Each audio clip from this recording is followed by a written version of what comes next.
I have a few shout outs, and before I start, I would like to make sure everybody's okay. So hopefully everybody's safe and healthy and doing well. And I got a few shout outs. So I got first one, happy birthday to Craig Seiden. Another one, happy birthday to Stefan Hector. And also I have a happy 30th wedding anniversary to Carnet. So best wishes, guys. Z, you just wished everybody hopefully that they're safe. We hope the same for you and your family here. It's been we're coming up on 2 months now since the season got shut down. You know how much you love to work out. We're talking about your tan. You say you love to work out outside. Have you been able to keep in the shape that you want to? And what have you been doing to try to do that? Well, yeah, I mean, it's a little challenging right now, as you guys can imagine, and as you guys know, all the practice facilities, all the rinks, gyms are closed, so you have to kind of use your imagination and be creative. I've been able to move to Florida, and I have few free weights, bikes, rubber bands, all the fitness equipment that I have in my house available. So, I can only do it outside. So when it's nice and sunny, it gets a little hot, but also, you get pretty tanned up. So, but other than that, I can't complain. It's been challenging, but, trying to do my best to stay in shape and being ready.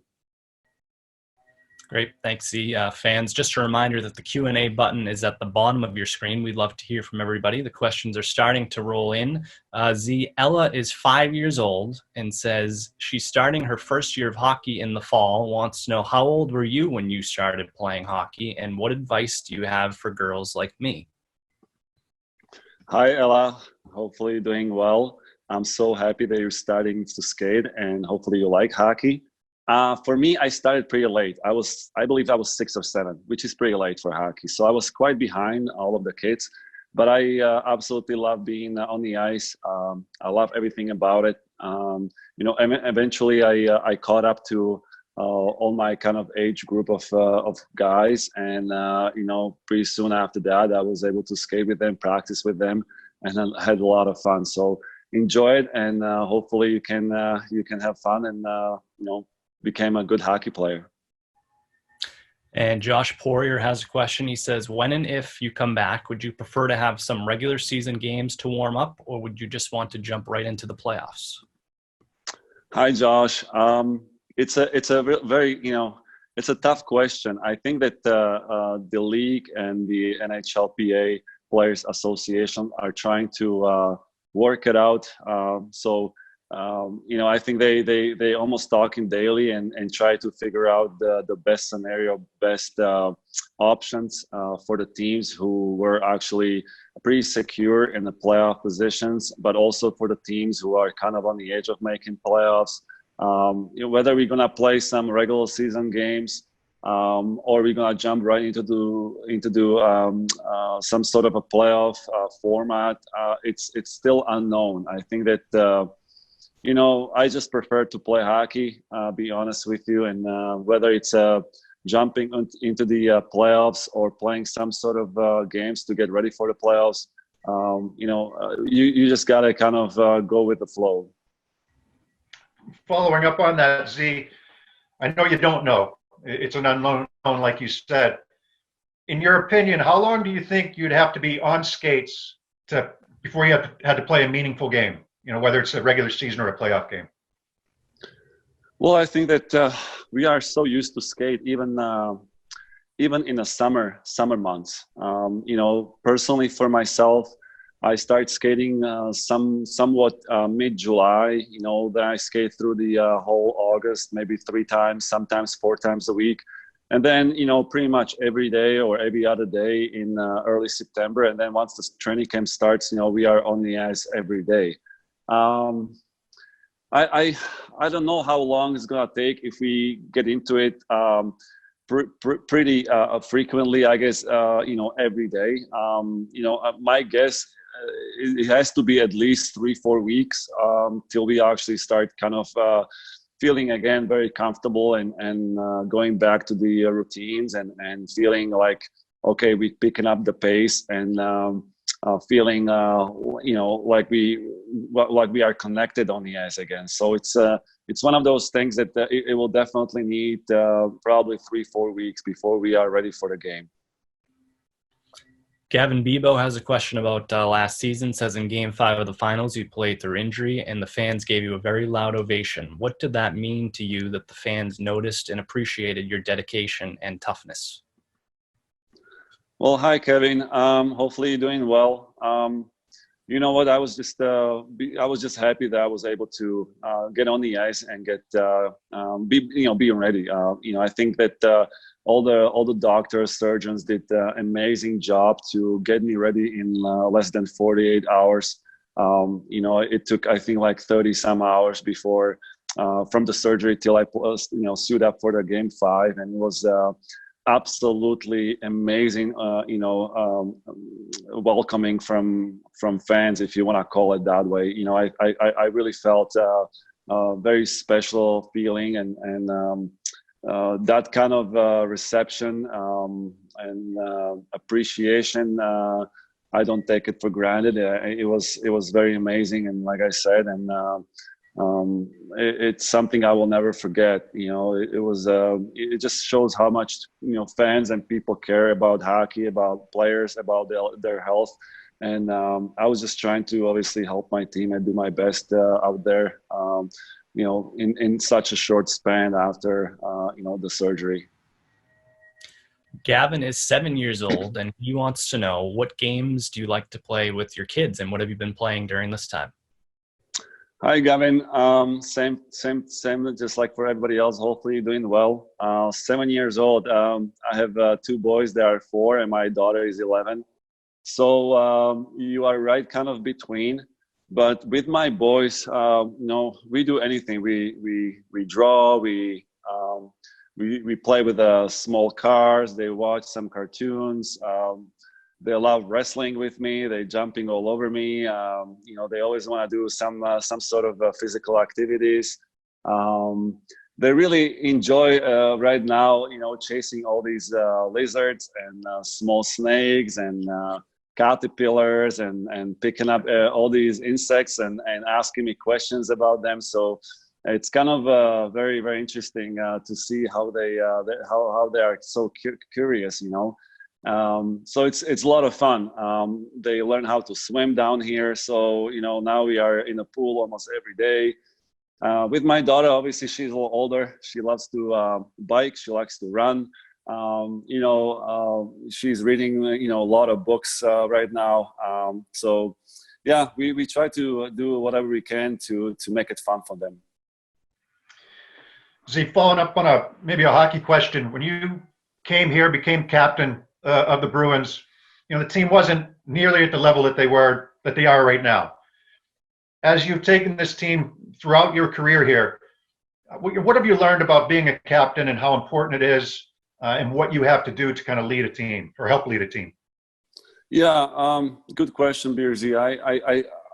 I think that early on in my captaincy years, I tried to take everything up on my shoulders and try to do a lot out there and everywhere, and then took a lot of pressure on myself. And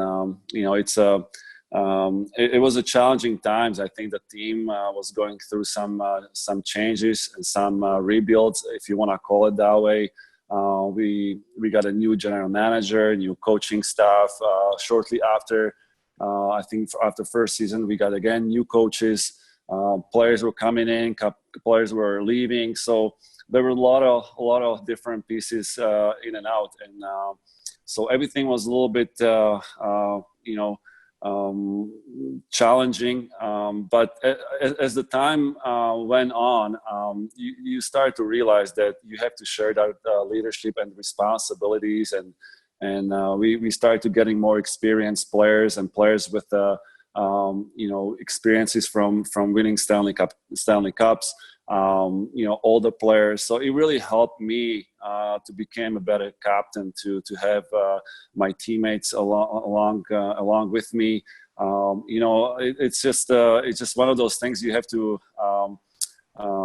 accept certain situations and just go with it, and use your instincts, use your guts, making some best decisions for the team, and try to be yourself and never think of yourself any more or less than any other player, and try to do the best for the team, like I said. Off of that, Z, Jeff Schiller wants to know, as captain, what have you done across the last couple of months to try and keep the team together and communicate with the guys? Yeah, it was quite challenging, I guess, early on. We after we got postponed, I think everybody was in a situation of unknown kind of waters. We were listening to news. We were kind of waiting to see what we're gonna be able to do as a team, as individuals. Would we be able to kind of stay in Boston, or we could leave? And after 4 or 5 weeks, I realized we haven't really talked that much. We had few exchanged text messages as a group, but nothing from that point. So last 2-3 weeks, we've been doing regularly some Zoom calls and trying to see each other, talk to each other, stay kind of connected, and keeping ourselves updated, and so it's been a lot of fun. Z, you mentioned the passion of the fans a little bit earlier. Ryan Hopkins and Karen Toussaint want to know, if the season does resume, what would it be like to play possibly in empty arenas? Hey guys, that's what's gonna be if we start. That's for sure. We won't be able to have fans in the stands, but you know what? It will kind of bring little memories from I guess from back years when we play as a kids. We didn't have really any fans in the stands. I know that once I came over to play juniors in Western Hockey League, I was amazed. It was 5, 6, 10,000 fans watching games. But back home, we didn't have that many fans at all. So definitely, it's gonna be something different. Something we're gonna have to get used to. But I guess that's the only way we can continue to play at this point. See, when you broke into the league in the mid '90s, game was a lot different. You watch some of the old films now, right? I don't know if you're watching them or not. I'm watching some of the old games. I watched the video of the '70 team the other day, but a lot different, even in the mid '90s. How has your game adapted over that time? I mean, it has changed so much. You can't put a stick on a guy. You can't hack and whack as much as you used to. There's a lot of differences. But how have you adapted your game to stay current? Yeah, but it's a different game, that's for sure. Coming into the league in the mid '90s, I think that the game was a little bit slower, but it was a lot more physical, a lot more clutch and grab. You have to fight through so much of, like you said, holds and hooks and slashes and some sort of interferences. But the game was still very demanding, very, very exciting to play. We still have, a lot of fast and talented, skilled players in the league who are absolutely dominating the game. But I think after a certain time, the league decided to make some changes to increase scoring, to change some rules, to add some more speed. The coaches adapted as well. They changed systems. They changed the way they were coaching. With that, you had to add different players into your lineup. Younger guys who were, in mid '90s, they were kids. Now, 10 years later, they were already teenagers, and during those early, young ages, they were using, coaching lessons that we never had. Shooting coach, skill coach, power skating coaches, and all these players were coming, ready to play. It wasn't like before that the young players, if one, maybe two made it to the team, rest of them were sent to the minors to get used to it and get ready to be ready, for the men's game. Now you see all these young players are are ready to play. They just they are so developed, they are so fast, so skilled, so smooth that it's something that I had to realize early on that with the changing of the game and rules, I had to make some adjustments in my training. I also started using power skating coaches, skill coaches, shooting coaches. I was trying to do whatever I could to maintain and keep up with the speed of improvements in the game. So you just have to adapt and make it work. Z, Christina is 12 years old, and she wants to know, what is your favorite thing about being the captain of the Bruins? Hi, Christina. My favorite thing about being a captain is be just a regular guy. Being with the guys, seeing them every day in the morning to see how they go on about their lives. Going through some up and downs together, being a friend, being a teammate. It's always very important to me. Helping younger players to adapt to the game the best I can from my experiences. I just love the game, and I don't think there's that much to do with the captaincy. I think that it's just to be there for my teammates in any way, any shape, any way I guess I can, and I have a lot of love and passion for the game. The DJ Zell says, I know you're an avid cyclist. Where are your favorite places to ride around Boston? I love cycling, that's for sure. I became a huge fan of cycling during the Lance Armstrong era, and I became close friends with few pro cyclists. Went to the France to see a few Tour de France races. I rode a few stages. So is for Giro Italia. In Boston, I just like to use my bike to get from point A to point B. I guess if there is like really heavy traffic and the weather is kind of cooperating and it's nice outside, I think it's the best way to commute and get things done quickly. So there is nothing like I would do like a training ride, but more like get a few groceries done or picking up my boys from school or any of that. When we had few practices at the garden, I would ride the bike to the garden, but that's a short ride. Z, you've played against so many great players over your career. Anybody that stands out to you as being somebody that gave you a hard time, whether it was from a speed standpoint, a skill standpoint, a physical standpoint, any of those areas, somebody that maybe not just one person, a couple guys that stand out to you? Yeah, well, it's hard to pick. There are guys who have unbelievable speed. You look at Connor McDavid. I mean, in a split of a second, he's got the full speed, and he just makes things happen almost every shift. There are guys who are big, physical, and strong. There are guys who are in your face and they just never give up, and they just go in front of the net and just try to do their job. So it's hard to really pick one player. But if I have to really do pick a player that, in my opinion, was very unpredictable and in every way, it was Pavel Datsyuk. Pavel was just a player that played the game right way. I can't say enough about the way he played. He played hard. If he needed to be, he was very strong. If the team needed, he went to the front of the net. Obviously, his skill assets was above 99.9% of the players in the league.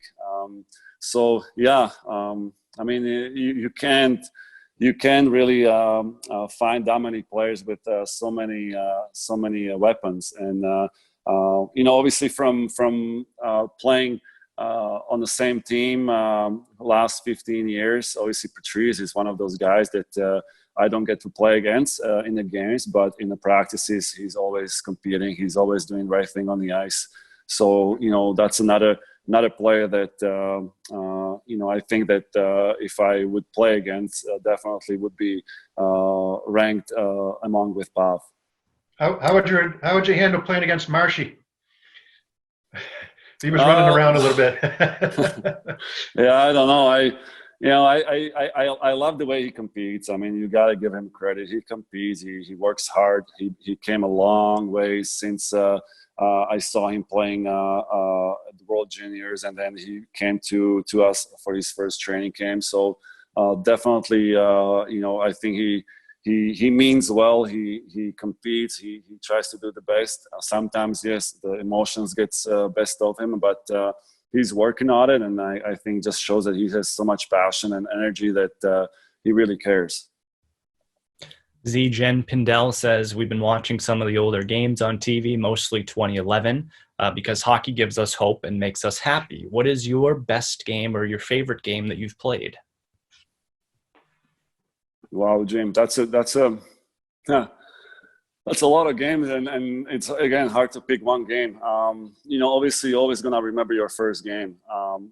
That's a game that you actually become part of the NHL, the big league, and I will always remember my first game in Detroit on November 19th, 1997, and that was a very special moment for me. Stepping on the ice, seeing the banner of Detroit Red Wings Stanley Cup champions the previous season. Playing my first game as a Bruin, that was very, very emotional and very cool. Playing 1,000 game, 1,500 game, Stanley Cup final, 2011 Game 7. I mean, there's so many games that are just popping up right now, and it's hard to pick one because they're all special. They're all NHL games, and I really appreciate every moment and every shift that I get to play in this league. Anthony Marciano says, what are you doing to keep engaged mentally with this extended pause in the season? And as the gap potentially grows longer, how does that sort of change your mental preparation? Yeah, I like to stay obviously physically ready and staying in shape. But mental part is also a big part of preparation for possibly coming up finishing the season. So one of those things we talked about as a group, doing these kind of chats as a group. Also, watching some highlights of previous, teams or some highlights from just the league or players.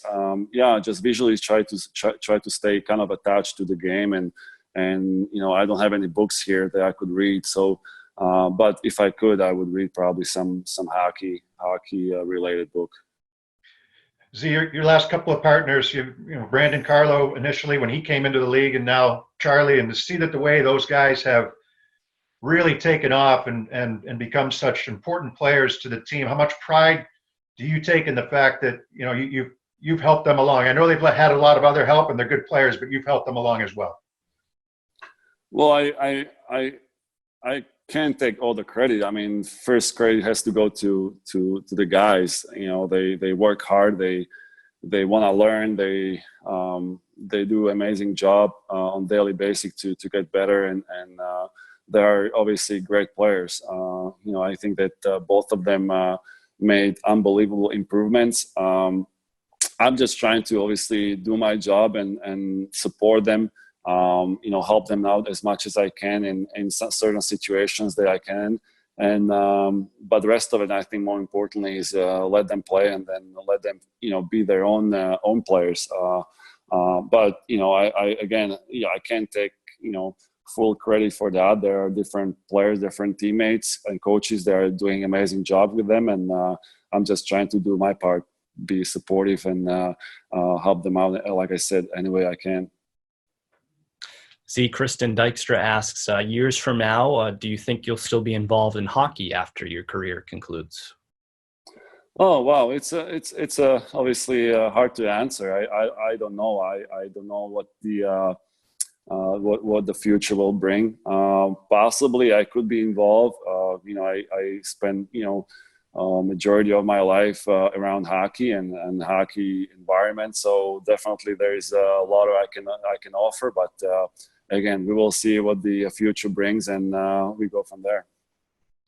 And Robert Saluki has a question about the celebration of the 1970 team last week. He says, any thoughts on what that incredible team left as a legacy for the teams that have followed? Yeah, absolutely. It's again huge congrats to all the players from 1970 Stanley Cup champions. It was unbelievable to see some highlights and celebration. I think what it set for us as a team, as a club, it's a certain standard, as a certain culture, and we as a players try to follow the footsteps that these guys created for us. So thanks to them, we have obviously huge motivation and inspiration to play better and try to win like we did in 2011. So you say remember your first game in Detroit in '97, I think you said it was. You also probably remember your first goal. I think everybody remembers that. What did that look like for you? Yeah, well, it was kind of innocent play. I received a puck to the blue line. It was very short, wind up, kind of half clapper. I think the goalie didn't really see the puck, threw some bodies in front of him, kind of a knuckle puck, and went in and I think tied the game. And it was against Phoenix Coyotes. First, honestly, I thought I scored against Bobby Asenza, but then I watched because I tried to rub it in his face, but he said it wasn't him. But yeah, I mean, I was kind of a little surprised. The puck went in, and all the teammates came to me, hugged me, celebrated. And I tried to, keep it cool, like, no big deal. But obviously, I was extremely happy. Inside of me, I was screaming and jumping. And the first goal is it's a huge kind of memory and achievement. All right, Z, we'll finish up with this one from Kelly Jean Heward. She wants to know, what advice would you give to young hockey players who are trying to establish themselves? Well, hi, Kelly. Personally for me, I know it's gonna sound very cliche, but you gotta love what you do. You gotta enjoy working hard. You gotta enjoy to do the process and going through the process and working hard and enjoying it and along the way you gotta accept that there's gonna be some ups and downs and gotta fight through it and mostly you gotta have fun. You gotta enjoy it and realize it's a huge opportunity and it's a world of so many challenges as we see right now and what's happening. But I think that sports are one of those very unique activities or events that always bring people together. So I feel like sports are something that as a people enjoy watching the most, and if you can be part of it and obviously make a part of your life, it's a dream come true. So I'm wishing you all the best, and hopefully you can make it and enjoy it.